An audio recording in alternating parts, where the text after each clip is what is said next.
Ganesh Naik charitable ट्रस्टच्या वतीनं जवळपास 25 वर्ष आज पूर्ण होतात सराव परीक्षेला. SSC अर्थात 10वीची ही परीक्षा 25 वर्षामध्ये पदार्पण करते. आणि ज्या डोक्यातून ही सुप्त कल्पना आली ते स्वतः गणेश नाईक, आमदार ऐरोलीचे गणेश नाईक हे आपल्यासोबत आहेत. त्याचप्रमाणे संजीव नाईक, डॉक्टर संजीव नाईक माजी खासदार हे आपल्यासोबत आहेत. दोघेही सोबत आहेत ज्यांनी ही सुप्त कल्पना पुढे 25 वर्ष चालवली. सर्वात आधी आपण गणेश नाईकांना विचारूया, कशा प्रकारे ही संकल्पना सुरुवातीला आली तुमच्या डोक्यामध्ये आणि त्याच्यानंतर याला 25 वर्ष पूर्ण होतात? सुरुवातीला बाब अशी की विद्यार्थी परीक्षा सेंटरला जाताना भांबवलेला असतो. आमच्या कालखंडात तर सेंटर कुठे, कुठल्या शहरात, आजूबाजूला कोणी काही माहीत नसायचं. आणि म्हणून तो आत्मविश्वास निर्माण व्हावा विद्यार्थ्यांमध्ये. सराव म्हणजे प्रॅक्टिस. कुठलाही खेळ असो की गायन असो किंवा अभिनय असो, त्याची प्रॅक्टिस केल्याशिवाय त्याच्यामध्ये पारंगत होता येत नाही. म्हणून विद्यार्थ्यांना तणाव न येण्याकरता सराव परीक्षा निर्माण केल्या. त्याला फार कमी प्रमाणामध्ये त्याला रिस्पॉन्स मिळाला.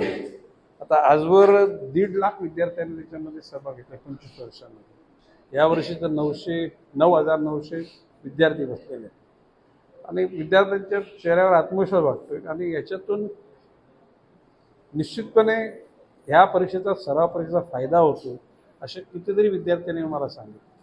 म्हणून शेवटी आपल्या कालखंडात तसा आत्मविश्वास देणारा कोणी नव्हता, पण आपण या विद्यार्थ्यांकरता आत्मविश्वास निर्माण करायचं काम आपण करतो, त्याचा आनंद वाटतो. व्यासपीठावर आज एका विद्यार्थ्यांनी म्हणजे त्यावेळच्या विद्यार्थ्यांनी हेच सांगितलं होतं.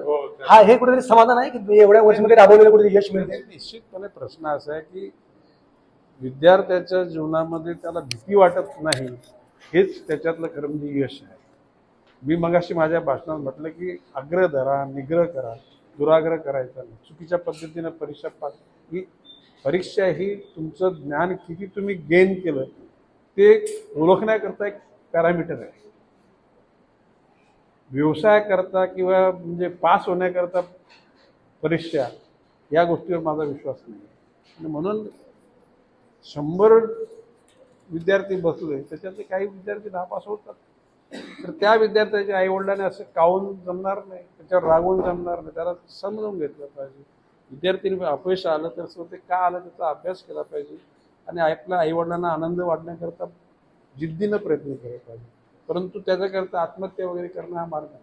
तुम्ही स्वतः राजकीय परीक्षा देते आणि आता ही परीक्षा सुरू. बरोबर नाही. प्रश्न असं की राजकारण कारण ही परीक्षा राजकारणाची परीक्षा म्हणजे आजच्या राजकारणामध्ये तर 90% खोटंच सुरू आहे.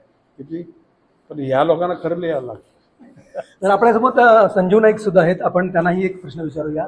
ही संकल्पना खरं तर पुढे तुम्ही नेली.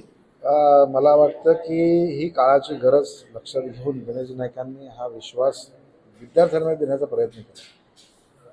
सरकारची जबाबदारी जरूर असते, परंतु एक सामाजिक कार्यकर्ता म्हणून माझी जबाबदारी आहे हे त्यांनी लक्षात घेतलं. आणि तोच कार्य पुढे मी घेऊन गेलो, संदीपजी असतील, आम्ही नाईक कुटुंबांनी हे व्रत घेतलेलं आहे. या शहरासाठी आपलं कर्तव्य सर्वांच्या प्रती आहे, परंतु विद्यार्थी हा केंद्रबिंदू आहे आमचा. कारण हीच पुढचा भारत आहे. पुढच्या आपल्या देशाचं, जगाचा इतिहासाच्या बाबतीत बघायला गेलं तर ह्यांनाच पुढे इतिहास घडवायचा आहे. आणि त्याच्यासाठी 10वी ही त्याचा मूळ पाया आहे, केंद्रबिंदू आहे. आणि मला वाटतं इकडे ते यशस्वी झाले ना, म्हणजे यशस्वी म्हणजे पासच होऊन 99% मार्क मिळावे हा उद्देश नाही. तर याच्यातून त्याला आत्मविश्वास निर्माण करण्याचा आमचा प्रयत्न आहे. आणि मला वाटतं की आम्ही 100% याच्यामध्ये यशस्वी झालो. तुम्ही जिंकल्यावर पेढे वाटता हा एक वेगळा विषयाला, पण मात्र हे कधीतरी यशस्वी झाल्यावर पेढे घेऊन आल्यावर ते वेगळा समाधान असं. असे अनेक विद्यार्थी याच्यामध्ये आम्हाला यशस्वी झाल्याचं सुद्धा येतात. अनेक विद्यार्थी म्हणतात की मी नापास झालो असतो, परंतु या परीक्षेमुळे मी पास होण्यासाठी मला एक पायरी आम्हाला याच्यामध्ये संधी मिळाली. मला वाटतं हेच आमचं यश आहे. तर आपण काही विद्यार्थ्यांनाही विचारूया, कसं वाटतं कुठला पेपर आहे? पहिला टेक्निकल आहे.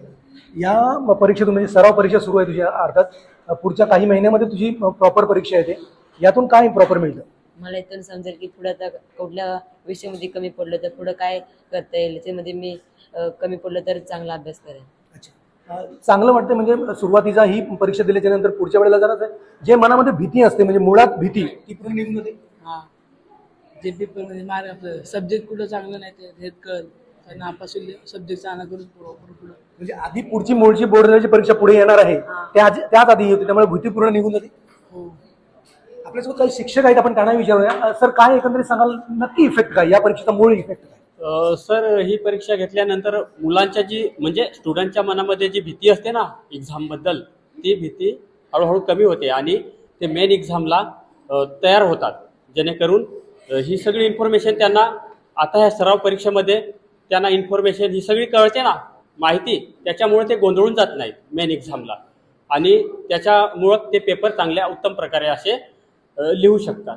मग याचा अर्थ सरळ आहे की येणाऱ्या परीक्षेमध्ये ते चांगले उत्तीर्ण अजून होऊ शकतात, की यातून घेतलेला अनुभव हा पुढे त्यांना कामी येतो. Yes sir. हा. तर आपण बघत असाल, हे असे विद्यार्थी आहेत या ठिकाणी. आता सराव परीक्षा सुरू आहे. आजपासून 21 तारखेपर्यंत ही सराव परीक्षा प्रत्येक पेपरची असणार आहे 10वीच्या वर्गातली.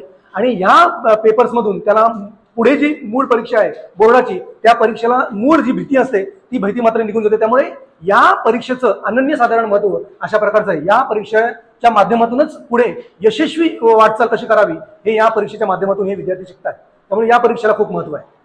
प्रमोद पाटील, न्यूज 18 लोकमत, नवी मुंबई.